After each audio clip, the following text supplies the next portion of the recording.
Jadi begini, sorry Mr. Z.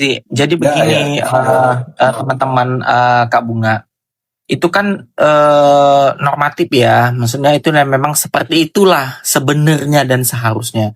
Tapi balik lagi, kita melihat pola ini bukanlah pola perjanjian ataupun kontrak, tapi kesepakatan. Bagaimana kesepakatan itu yang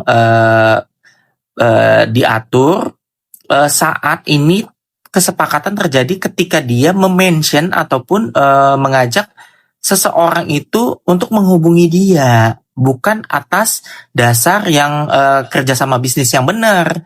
Ini kan dia kan mereview satu produk yang dia itu tahu bahwasanya produk ini laku keras, laku besar dan banyak keuntungan, sehingga dia akan melakukan review yang tidak benar atau mencari kesalahan. Untuk kemudian mentionan itu dia akan dihubungin oleh pemilik brand.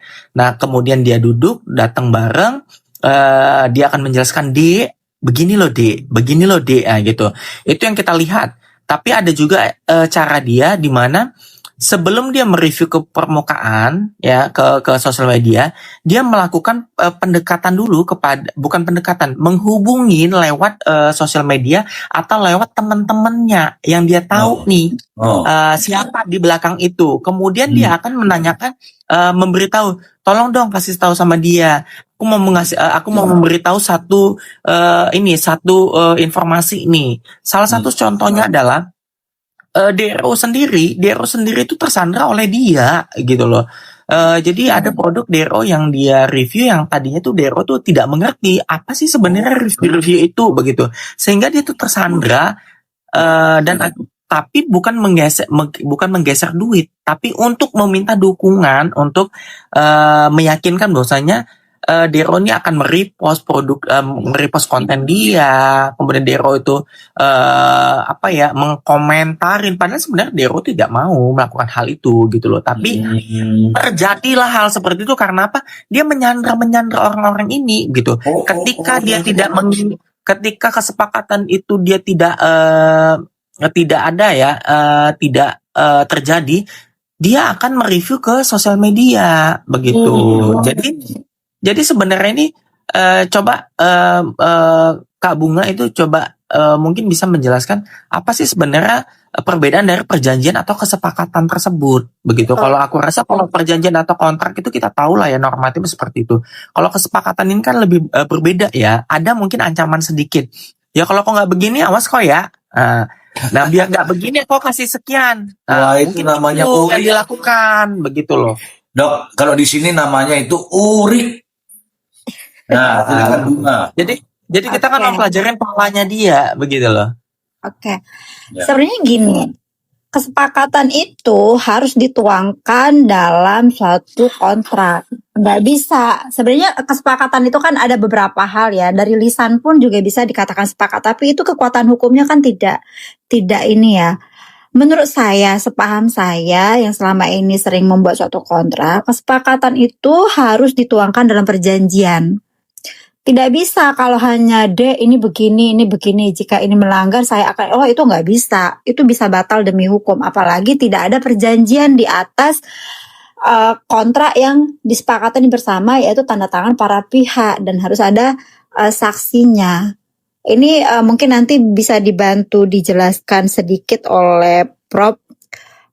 Emran sama Bang Cuan ya. Kalau saya agak keliru tolong dibenerin sedikit. Nah, kesepakatan sama perjanjian itu harus nyatu, Dok. Ketika ada kata sepakat, oke, kita tuangkan dalam perjanjian ya, dan itu harus ditandatanganin ketika syarat kontraknya bisa terpenuhi. Jika itu tidak ada, berarti syarat kontraknya tidak bisa terpenuhi. Kesepakatan by elektronik itu ada. Misal kita by WA, itu bisa. Ada kata sepakat juga. Namun kekuatan hukumnya tidak tidak seperti perjanjian yang udah kita tanda tanganin bersama. Terus by telepon, nanti aku akan membelikan kamu suatu barang, tapi kamu memberikan saya ini, nah itu bisa kasih take and give gitu, itu bisa dikatakan satu kesepakatan. Tapi kekuatan hukumnya itu tidak mengikat. Nah, Iya, tidak mengikat. Yang dilakukan si siapa? Si aduh, saya malas sebenarnya Samirun. nyebut nama dia ini. Ya, diwakili nama Mr. Ya, Samirun ya. Kita tidak tahu ya apakah dia menuangkan dalam suatu perjanjian seperti yang DRO atau yang lainnya atau tidak. Kalau tidak, jangan diikuti, ngapain? Nggak mau, gitu Iya, kan? ngapain? Jangan mau Jangan kalau tidak ada mau. perjanjian. Iya, Tapi kalau ada tanda tangan, kata sepakat, nah itu dikaji ulang lagi apakah perjanjian yang udah tanda tangan ini bisa batal hukum iya. apabila unsurnya tidak terpenuhi 4 syarat sah kontrak tadi. Oke, Gitu sih Dokter Andreas, mungkin bisa dibantu penjelasan iya. oleh Prof. Erman dan Bang Cuan. Terima kasih. Boleh nanti pasti akan ditambahin. Nanti kita sapa dulu nih, ada Hajah Nur Anissa. Aku senang banget dengan kehadiran Bu Hajah ini. Terima kasih Bapak. Assalamualaikum warahmatullahi Waalaikumsalam warahmatullahi wabarakatuh. Terima kasih. Saya menyimak, dengan. Oke, nggak apa-apa. Menyimak itu sudah bisa menyinari satu komal ini. Oke, saya kalau timbang-timbang hitung-hitung dari kontrak-kontrak yang seperti itu tadi, awas ya. Kalau kamu bocorin, kamu saya denda. Kalau berapa orang tuh dikasih gitu, saya bisa lihat loh berapa banyak uang yang diterima oleh Samirun ini dari hasil kontrak yang bohong-bohong ini. Oke, kita akan tanya kepada Prof. Emran, apa bedanya perjanjian, kontrak, kerjasama, dan lain-lain. Silakan, Prof. Jadi gini Mr. Ji, izin dok, sepertinya tadi saya kira tadi mungkin sudah dijelaskan oleh Kak Bunga ya. Ya. Dan mungkin tadi saya di awal itu saya bicara kaitannya dengan modus operandi. Saya kadang-kadang kita kalau kita lihat presiden sebelumnya itu sebenarnya petanya udah kelihatan banget tuh. Sebelum NM itu kan ada dulu si A dulu gitu loh, baru kemudian di review lagi sama NM. Itu kan modus operandi kan, modus operandi. Cuman saya lebih ke tadi penjelasan perbedaan antar. Kalau kita kontrak itu sebenarnya lebih kepada bahasa Inggrisnya ya. Kalau kita kan biasa perjanjian. Dalam perjanjian itu ada kesepakatan, maka dalam 1313 KUH Perdata itu menjelaskan juga kaitannya dengan kesepakatan itu. Dan prinsip dasar dari kesepakatan itu adalah freedom of contract. Jadi kemerdekaan gitu loh. Di sana ada free will-nya, kebebasan kehendak. Jadi ketika dia berkontrak berarti dia nggak boleh dalam kondisi under pressure, nggak boleh. Nggak boleh dalam keadaan tertekan, itu nggak boleh. Dia punya kehendak bebas untuk melakukan perjanjian yang kemudian nanti dalam perjanjian itu disepakati apa poin-poin yang disepakati itu. Sebelum sampai pada kesepakatan itu dulu ada kesepahaman dulu. Yang ada kesepahaman itu baru kemudian selanjutnya ditindaklanjuti dalam bentuk apa butir-butir kesepakatannya. Lalu kemudian dibikin dalam bentuk perjanjian tertulis. Perjanjian juga sebenarnya ada dua. Satu dia bersifat contractual right. Yang kedua itu dia bersifat silent consent. Kalau silent consent itu dia nggak tertulis. Perjanjian lisan. Dan memang prinsip yang hal yang sangat fundamental dalam perjanjian itu adalah tadi itu fakta superpanda 1338 itu. Perjanjian itu dianggap sah, perjanjian itu mengikat kalau perjanjian itu dibuat secara sah. Maka sah itu dia akan merefer pada 1320 syarat sahnya perjanjian. Pertama harus sepakat dulu antara para pihak ini sepakat. Lalu yang kedua kemampuan dia untuk melakukan kontrak dia. Nah, kadang-kadang kalau misalkan dia bikin perjanjian dalam bentuk tertentu, berarti kan harus sudah cakap hukum dulu Mr. J, 18 tahun ke atas ya. 18 tahun ke atas. Oke, yang ketiga itu adalah objek tertentu. Apa? Kalau kita perjanjikan itu adalah gelas, bentuk gelasnya seperti apa? Karena gelas kan banyak modelnya Mr. J. Jadi harus spesifik menjelaskan apa sih yang dimaksud dengan gelas itu. Oh, gelas ini bahannya ono ini dan sebagainya. Yang ketiga itu yang paling krusial itu adalah sebab yang halal. Jadi perjanjian itu dia nggak boleh sampai kemudian melanggar peraturan perundangan, itu nggak boleh Mr. J. Ketentuan di undang-undang itu terutama kaitan dengan ketentuan pidana itu nggak boleh. Karena ada irisan antara perbuatan melawan hukum perdata dengan perbuatan melawan hukum pidana. Ada irisannya. Maka biasanya dalam perbuatan melawan hukum perdata itu, katakanlah di PMH. Kalau ini kan sebenarnya kategorinya itu bukan prestasi, tapi dia PMH, perbuatan melawan hukum. Jadi dalam perbuatan melawan hukum yang dalam 1320 itu dijelaskan juga dalam penjelasan 1321. Perjanjian itu batal apabila apa? Dilakukan karena apa? Dasar penipuan, dwaling katakanlah, ataukah penyesatan, duang, penyesatan, nggak boleh. Bahkan yang kemarin di kasus NM itu kan sebenarnya dia kepada Misbruik van Onstan di Gedean itu, Mr. G. Penyalahgunaan keadaan. Jadi ada orang yang memang keadaannya nggak benar, lalu kemudian digunakan untuk kemanfaatan apa? Artinya untuk memperoleh keuntungan dari keadaan itu. Nah, itu yang digunakan pada pertimbangan putusan majelis case NM kemarin, Mr. G. Nah, dan dalam keadaan seperti itu, di junta itu kemudian pasal 1324 itu diinterpretasikan secara sistematis ke pasal 27B Undang-Undang ITE kemarin. Kalau ini kan itu kan dia ITE ya.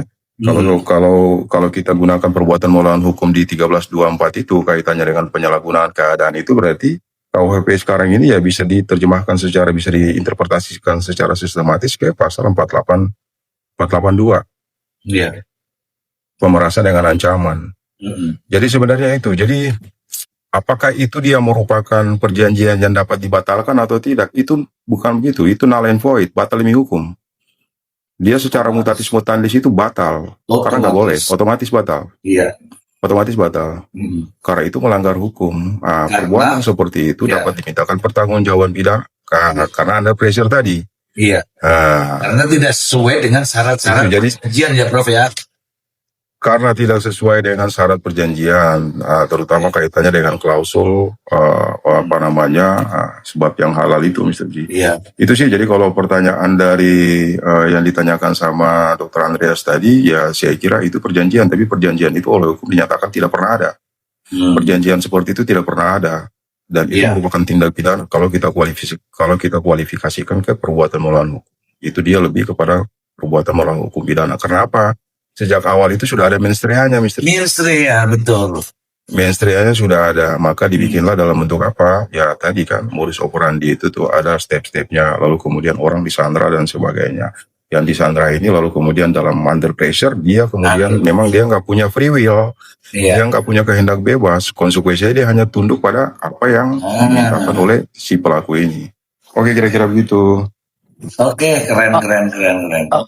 Oke, Prof. Nah, kalau misalnya ini kan penjelasan udah sangat gampang diterima lah gitu oleh penonton ini, Prof. Jadi kalau nih misalnya sudah terjadi nih hal seperti ini atau belum terjadi lah atas perjanjian atau kesepakatan tersebut, apakah misalnya nanti ketika si Samirun ini bisa melaporkan terhadap perbuatan yang dilakukan oleh targetnya dia kan punya TO nih, target operasi ya. Dia punya TO nih. Oh ini targetku nih, ini targetku nih. Nah, ketika misalnya aku duduk sama dia dan berjumpa di hotel mana, kemudian dia bercerita dan menyandera orang tersebut.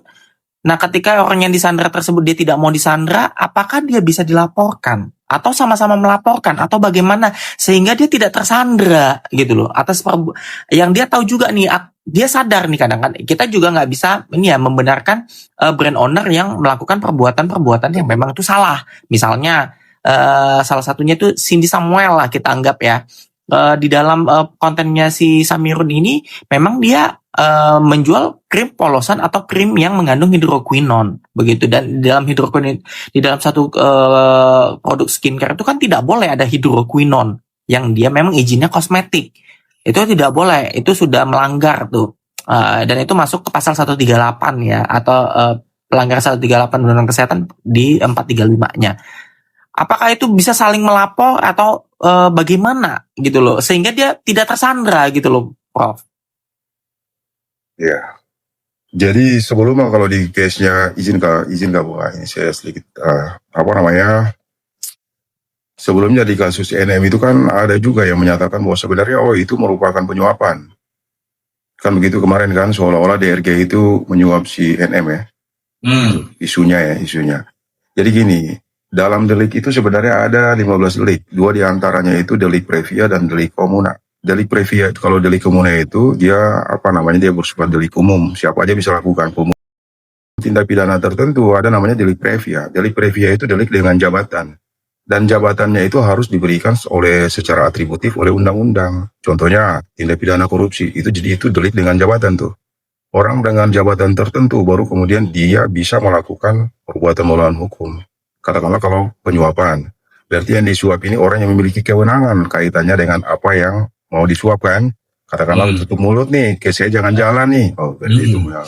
Tapi dalam konteks ini si A ini kan sebenarnya dia bukan pejabat publik ya. Jadi dia nggak punya kewenangan apapun. Dan dalam konteks seperti itu, kalau misalkan si orang yang melakukan pelanggaran itu kemudian didakwa, dia bisa kemudian dijuntuhkan secara bersama-sama. Lawannya itu bisa dijuntuhkan secara bersama-sama. Artinya bisa masuk itu. Artinya turut serta pasal 20 itu bisa diikutkan, bisa dijuntuhkan dengan pasal 20 KUHP Undang-Undang Nomor 123 itu, Mr. Chief. Yang kedua begini, ada tindak pidana yang selesai, ada juga tindak pidana yang tidak selesai. Nah, kalau pemerasan berarti kan sudah ada niatnya kan, tapi apa yang diniatkan itu tidak tereksekusi. Karena apa? Karena memang orang yang diperas ini memang nggak mau. Maka itu dijuntuhkan dengan percobaan melakukan pemerasan. Percobaannya sudah masuk, gitu loh dok.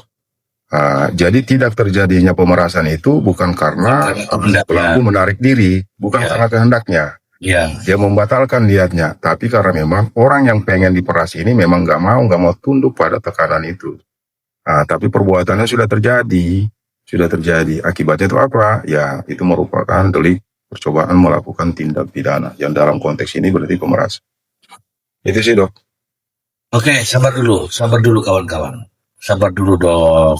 Ini kan ada juga tappingan di bawah tadi. Saya pengen menjawab. Bolehkah pemerasan itu katanya kalau nggak menerima uang? Nah itu tadi barusan dijelaskan. Sepanjang niatnya sudah melakukan pemerasan, tetapi yang diperas ini menghindari, kan uangnya nggak sampai tuh. Tapi kan sudah ada niatnya. Nah, bisa. Itu namanya percobaan. Percobaan apa? Percobaan pemerasan. Oke. Ini sih dari percakapan ini, saya itu kok mendengar ada kontrak-kontrak yang katanya para owner itu, awas ya kalau sampai bocor. Saya akan denda. Sudah, tenang. Itu pemerasan. Para owner itu nggak usah takut. Kesini, ke tempatnya Mr. Z, atau DM aja, bahwa saya bikin perjanjian dengan Samira begini. Tapi aku takut, karena aku ada dendanya nih sekian M kalau bocor. Sini. Tadi juga sudah dijelaskan, kalau ada perjanjian seperti itu, atau kesepakatan seperti itu pemerasan. Bagaimana dikatakan pemerasan? Menstreanya dari awal itu sudah gak bagus. Makanya, ayo teman-teman para owner sini, gak apa-apa. Nanti kita berikan Anda kekuatan untuk ya minimal melaporkan. Begitu. Saya tertarik tadi dengan ini, kalau banyak yang membuat perjanjian, kemudian di bawah tekanan seperti ini, kalau bahasa Prof. Imran tadi, under pressure, awas ya, wah ini bahaya. Berapa banyak kira-kira duit yang di luar sana, yang sudah diperoleh oleh oknum yang tidak memiliki kewenangan, yang tidak memiliki kapasitas, tapi dia berani-beraninya menulis target-target itu. Target uang maksudnya. Cuan ini kecuan dulu nih. Habis itu ke cerita. Cuan, berapa banyak duit kira-kira kalau di luar ini? Nah itu makanya yang tadi udah disinggung oleh Prof. Imran sama yang lawyer Bunga ya. Saya dari sisi bisnis mungkin akan saya ulas gini. Saya review lah ya, ini kan pakar hukumnya ada ya. Kalau kontrak kerja itu teman-teman pada umumnya adalah mengatur hubungan kerja, titik. Nggak akan kemana-mana. Apapun misalnya pemain sepak bola ada kontrak kerja. Orang kerja sebagai sales, sebagai manajer, sebagai admin ada kontrak kerja. Konteksnya itu. Nah, kalau kesepakatan umumnya itu jual beli. Ya, misalkan orang pengen beli mobil, DP dulu. Bikin kesepakatan mau lunasinnya kapan. Begitu juga jual beli rumah atau barang atau yang lain-lain. Nah, kalau kerjasama itu umumnya adalah dalam bisnis pemasaran. Misalnya pabrik dengan distributor, itu adalah kerjasama. Nah, memang yang tadi yang disampaikan oleh yang lawyer Bunga, sebaiknya perusahaan-perusahaan itu harus ada legal. Ya, preventifnya tuh penting itu. Nah, jadi yang tadi Mr. G udah sampaikan, apabila ada perjanjian yang di bawah tangan yang tidak seimbang, dan perjanjian itu tidak gembira dua-duanya, artinya perjanjian itu ya Undercut ya. Nah, iya betul. Nah, itu harus berani dibawa ke ranah hukum. Nah, Harus berani. Harus berani. Walaupun sudah terlanjur negara kita negara hukum. enggak namanya Yang penting Anda takutnya karena ancaman uang doang, bukan Iya. Anda yang melakukan tindakan yang kriminal. Nah, kalau saya balik lagi kasus DRL yang di sidang ini kalau pakar hukum yang ahli dan jago, ini kasusnya dua. Pertama, kita harus pisahin. Anggap saja produk DRL anggap aja salah. Nah, tetapi yang naikin DRL ini tujuannya apakah murni dia sebagai korban konsumen? Terus harus diaudit lagi, setiap saksi harus diaudit. Saya yakin kalau saksi lebih dari 2 atau 4, pasti salah satunya ada yang ketakutan, itu akan terbongkar, Mr. G. Nah, ini harus. Kenapa? Dengan kasat mata ini nggak jujur.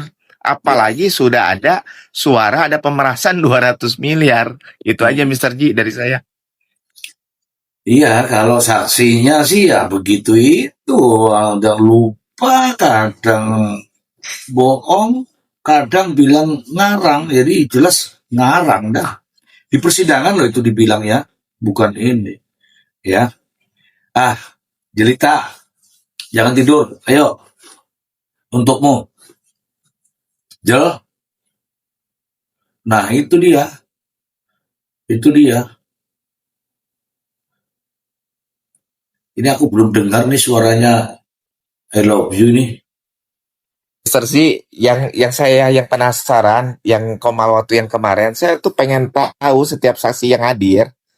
Pertanyaannya dasar aja, kenapa kamu bisa beli produknya WT itu? Gimana ceritanya? Taunya kapan? Belinya di mana?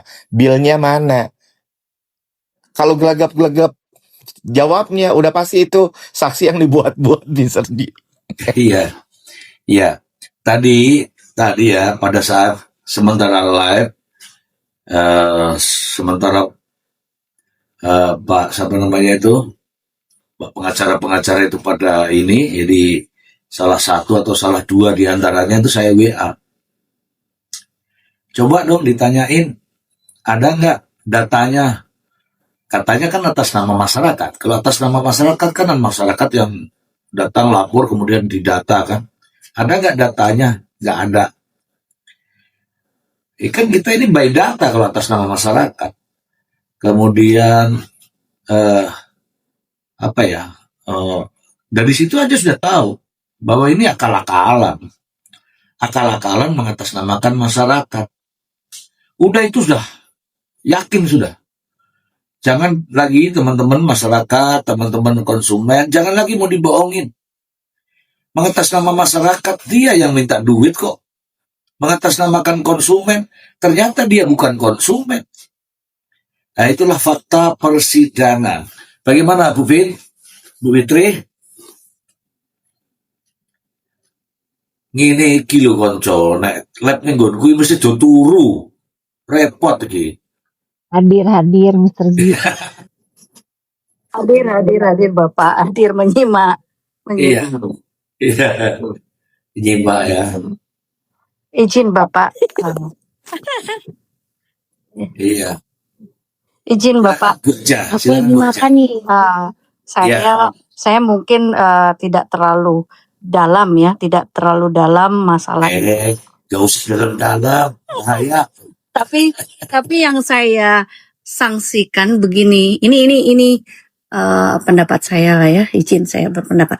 Kenapa ya kalau sudah jelas begitu, sudah tahu keadaannya begitu, kenapa tidak ada yang melaporkan beliau ini? Maksudnya paling tidak ada satu efek jerah sehingga tidak menjadikan satu keributannya. Saya jujur, saya lihat ya kadang-kadang framingnya itu sudah ngerusak mental orang banget gitu loh. Saya walaupun saya sendiri ngelihatnya juga, kadang-kadang framingnya ini yang luar biasa gitu loh. Jadi kadang-kadang yang Sudah melewati batas ya. ya apalagi kita sebagai seorang perempuan, seorang ibu, harusnya kita punya tata cara. Kalau nggak salah saya pernah lihat waktu itu beliau tuh live pada saat umroh. Itu saya sampai gini, aduh. Padahal itu satu hal yang dilakukan, hal yang baik gitu loh. Tapi masih sempat yang seperti itu ya. Saya juga tidak bisa mengejas seseorang ya. Saya juga bukan orang sempurna. Tapi paling tidak mudah-mudahan ada satu efek jerah, ada sesuatu hal yang tidak akan timbul lagi samirun-samirun lain gitu loh. Terima kasih, Bapak. Samirun lain. Itu namanya validasi. Saya pengen dengar dari suaranya I love you dari tadi. Kok nggak bersuara apa sih? Halo. Ya, silakan. Tadi sudah tegur Kak Fitri, sudah tegur Om Zi juga. Aku lagi makan dulu ini ngemil-ngemil, aku lapar. Waduh, bukan masalah Udah, aku tegur-tegur. nyimak. Masalahnya itu pendapat Anda terkait dengan sidang tadi gimana gitu loh. Ya, kaget aja 200 M gitu loh. Tahu-tahu ya kan di akhir sidang 200 M ya intinya masih shock aja. Shock Iya, iya. banget, nggak nyangka. Udah itu aja. Aku tuh nggak tahu 200 M itu kayak apa, nggak tahu. Ya makanya itu aku puluhan tahun di luar negeri belum tentu bisa dapat 200 M Om. Ya kan? Benar, puluhan tahun loh aku di luar negeri belum tentu aku bisa dapat 200 M kerja halal nih. Iya, Kaget kan 200 M dia mau dapetin uang sesingkat itu. Ya kan? Untungnya DRL ini cerdas. Ya kan? Untungnya DRL ini cerdas. Dia tidak bisa dimanfaatkan gitu. Intinya Iya. gitu aja. 200 M loh. Dia kalau mau cepet dapat 200 M dia pesugihan aja ke Gunung Kawi deh.